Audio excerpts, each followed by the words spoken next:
Hey everyone, and welcome to this explainer. I am absolutely thrilled you're tuning in today because we are tackling one of the absolute most powerful paradigms in modern software design, event-driven architecture. If you've ever felt the sheer pain of rigid systems just breaking under pressure, or maybe you're just looking to truly master decoupling, well, you are in the exact right place. We're going to decode exactly how event-driven systems work, taking you from fragile, breaking chains to a robust, scalable ecosystem.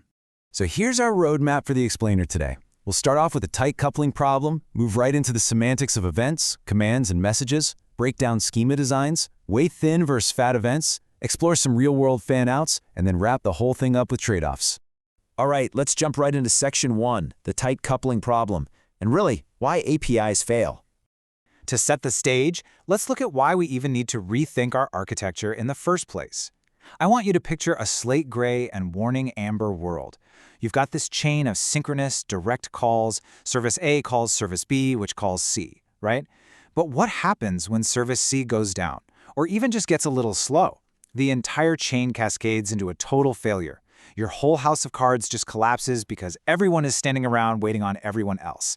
That right there is the pain of tight coupling. It's fragile, it's stressful, and honestly, it makes scaling a complete nightmare. Moving on to Section 2, events, commands, and messages. This is all about the semantics of EDA. Okay, let's dive into this, because this is where we shift our perspective and introduce the actual solution. The entire intuition behind event-driven architecture, or EDA, can literally be boiled down to this one simple underlying truth. This thing already happened. Imagine a company where, instead of a manager giving direct sequential orders down a chain, a team just announces, hey, we just shipped a product. And then various other completely independent teams hear that news and decide for themselves what to do next. No one is waiting on a direct chained call. They are simply reacting to a broadcasted fact. Now, what's really interesting about this stark distinction is that it's often a make or break point in senior engineering interviews. You absolutely have to know the difference here. An event is a fact in the past tense, like order placed. It's broadcasted to anyone who might care, which massively reduces coupling, because the producer has zero dependency on the consumer. A command, on the other hand, that's a targeted request. Please process this payment. It implies responsibility, specific ownership, and crucially, it can be accepted or rejected. And sitting right next to those two concepts is the message. A message is simply the generic transport container. Think of it like an envelope or a moving box. It can carry an event, it can carry a command, but by itself, it has no semantic meaning at all. Confusing these three, event, command, and message, leads to incredibly fragile systems where retries, ordering, and failure handling become really dangerous. Like, if you treat a command like an event, you're going to have a bad time. So how does this actually flow internally? Well, it's a beautifully choreographed 5-step journey. Step 1, a service changes its local state. Step 2, it emits an event, let's say order placed. Step 3, a broker or an event router carries that fact along. Step 4, one or more consumers process it entirely independently of one another. And finally, Step 5, the system stays reliable through offsets, acknowledgements, and deduplication. The event stream acts as a durable log of facts, not just some temporary pipeline. Let's shift gears to Section 3, schema and envelope design, focusing on self-describing events. Now that we know how these facts travel, let's look at how we actually make them safe and manageable. Because events are facts about the past, they must be immutable. You literally cannot change the past. If the business truth changes, say an order gets canceled, you don't go back and edit the original order placed event. No way. You emit a brand new event called order canceled. Good schemas are also self-describing and versioned, meaning they tell the consumer exactly what they are without relying on any hidden tribal knowledge, allowing them to evolve safely over time. And this brilliantly illustrates how the event envelope wraps your payload with absolutely critical cross-cutting metadata. This is where the magic happens for production reliability. You need an event ID for item potency, so you don't accidentally process things twice. You need an event type for routing, an event version for safe evolution, a timestamp for ordering, and crucially, a correlation ID for tracing that single action across a dozen different microservices. That brings us to Section 4, thin versus fat events, and the boundary trade-offs between them.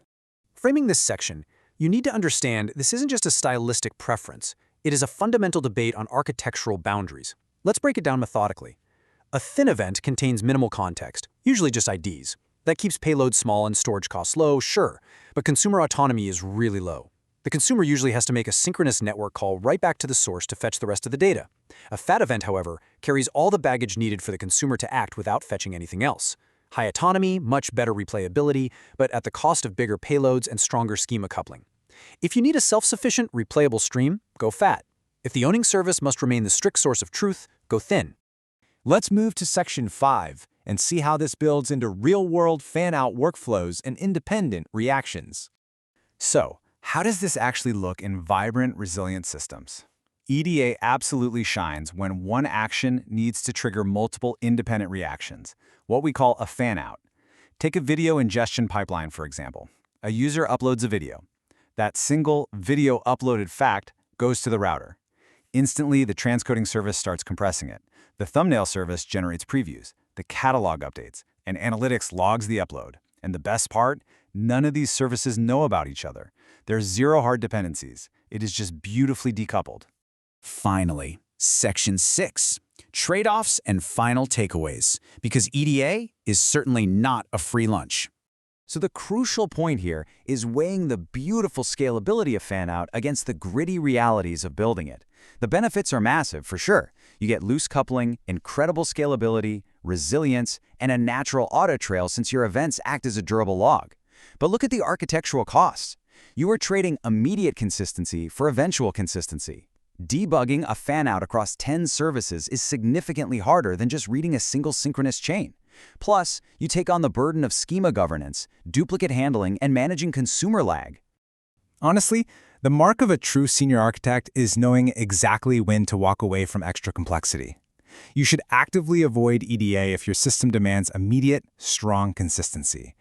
If your workflow is simple and a basic synchronous API gets the job done, stick with the API. Do not take on the operational burden of message brokers, retries, and scheme evolution if the extra complexity doesn't buy you proportional business value. Which leaves us with this final provocative challenge to take back to your own desk. Look at the architecture you are building right now. Does your system genuinely need the decoupling and fan-out power of an event-driven architecture? Or are you just overcomplicating a simple API? Use this explainer to evaluate your systems, respect those trade-offs, and architect with intention. Thanks so much for joining me on this deep dive. Keep learning, and I'll see you in the next one.